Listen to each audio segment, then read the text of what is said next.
အားလုံးပဲမင်္ဂလာပါကျွန်တော်တငယ်ချင်းမိတ်ဆွေများအတွက်ခောက်ထိုင်ခုံလုံးနည်းလေးများပြန်လည်မျှဝေလိုက်ပါတယ်အားလုံးအတူတူလေ့လာကြည့်ကြရအောင်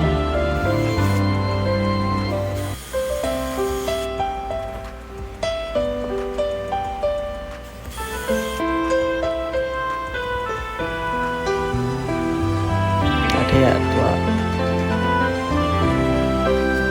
တော့ဖောက်ပြီးတော့တန်လုံးထည့်မှာပေါ့နော်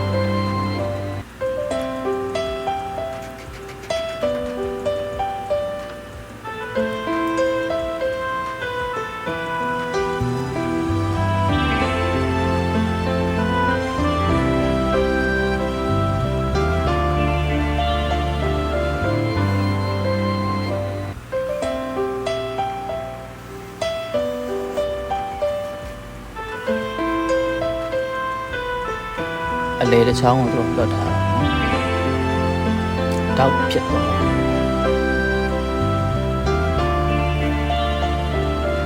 ာဒါကတော့ထိုင်ကုန်အဝိုင်းပုံစံ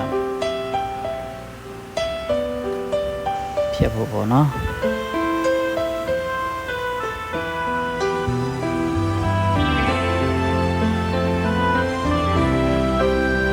နောက်ပြီးတော့ပတ်တာပတ်တာထည့်ပါတော့နော်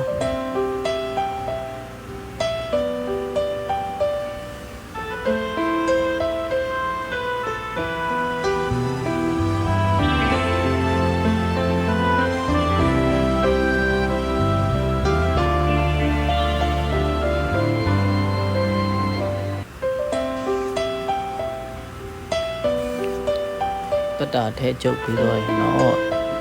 ဒီမှာအရှိမတူတောက်ကားတဲ့အခါထောက်လို့ရအောင်ပေါက်ပါမယ်နော်တသားတုံးဖြစ်ဖြစ်တပူးစိုးအဝိုင်းဖြစ်ဖြစ်အလုံးဖြစ်ပေါ့နော်တို့ထည့်ရ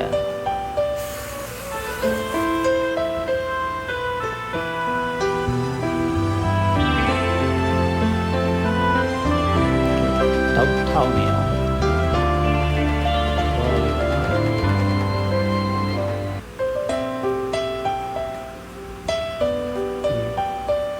ဆိုရင်ခောက်ထိုင်ငုံလေးတစ်ခုရရှိပြီပေါ့နော်